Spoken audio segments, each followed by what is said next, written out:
He did not strike in darkness to remain unseen. He struck in familiar streets, on paths people walked every day. The wounds were precise, the timing deliberate, the aftermath confusing. Police searched for a pattern and found none.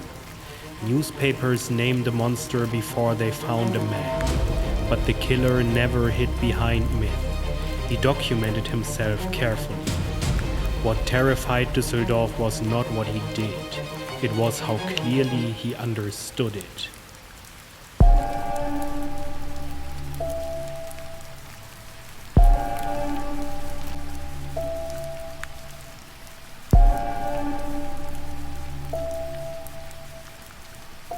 Subscribe.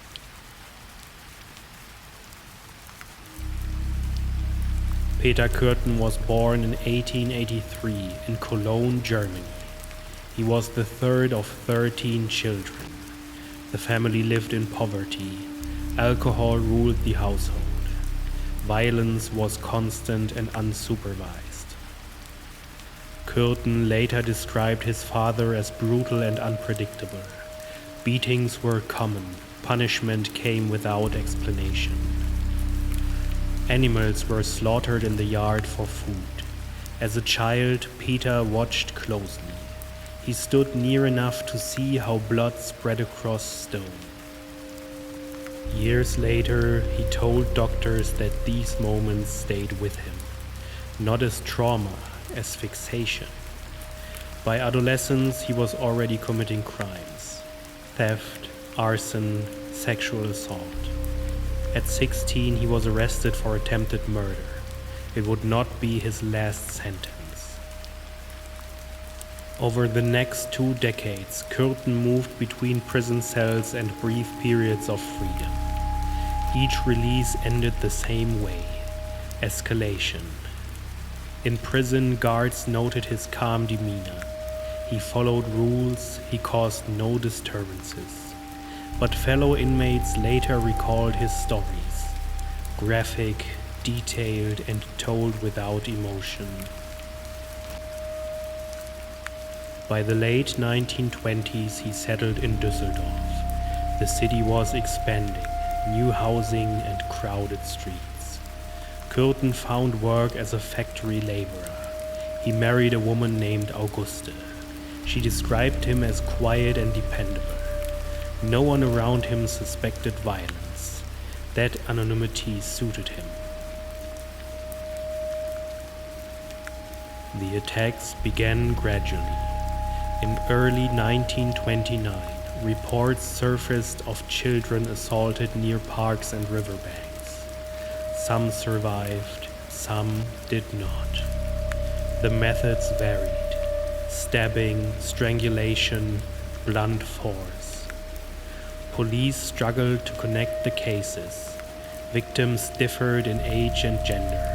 Locations shifted without logic. Kürten later explained this inconsistency. The victim was never the focus. The act was. During interrogations, he described a specific trigger: the sight of blood. He told psychiatrists that blood altered his physical state. His breathing slowed, his thoughts narrowed. Violence without blood disappointed him. Blood completed the act. As the year progressed, attacks intensified. Bodies were discovered in alleys, along the Rhine, and near schools.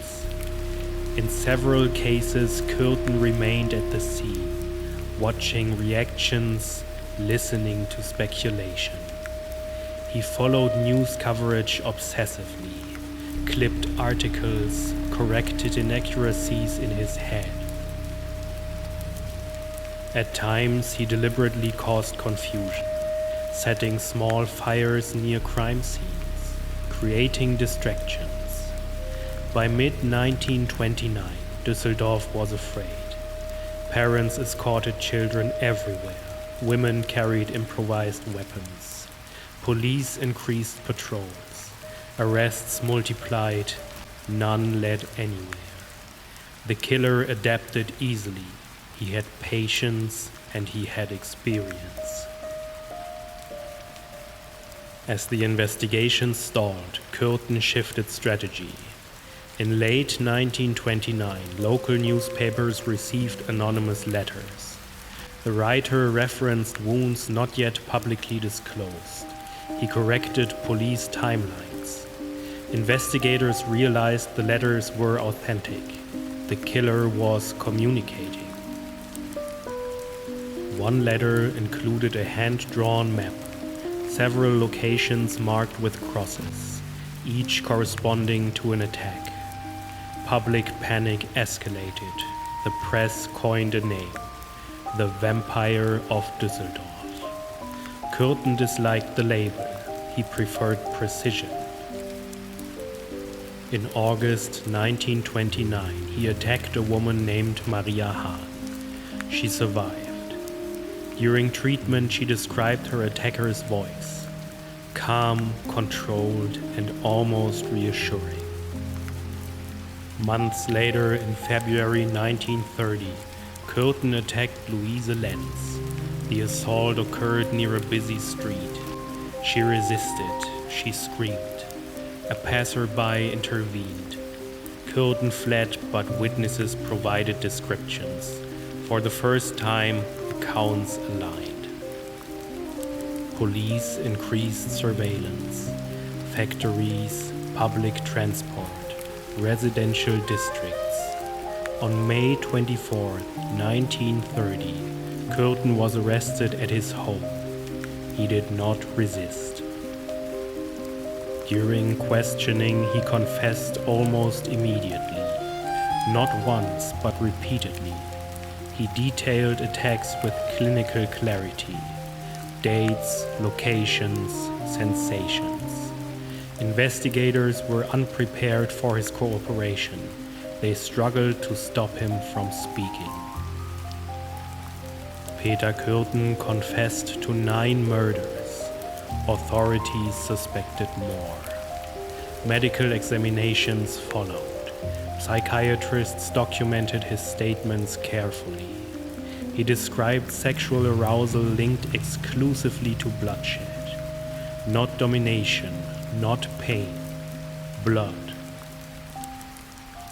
He traced his fixation back to childhood experiences, witnessing violence, associating blood with attention and control.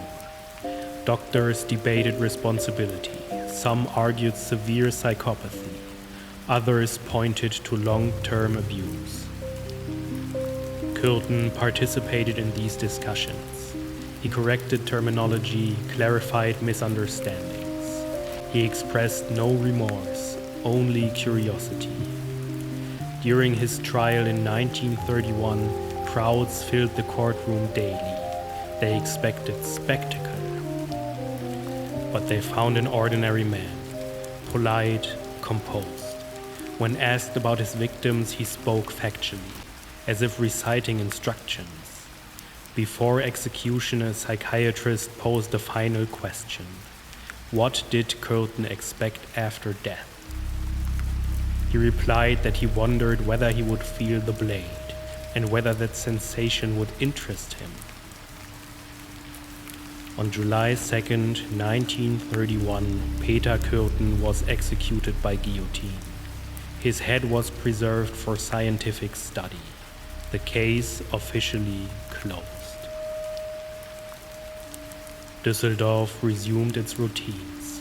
Markets reopened, children returned to the streets. The name faded into textbooks, then into footnotes. Peter Kürten was catalogued, diagnosed, explained. But his own words remain, careful, unembellished. He never claimed possession or compulsion. He claimed awareness. The city called him a vampire. He rejected the metaphor. Because myths soften reality. They create distance, and distance is comforting. But Peter Kürten did not believe himself transformed. He believed himself revealed. And the question he leaves behind is not how such a man existed, but how easily he was allowed to remain unseen.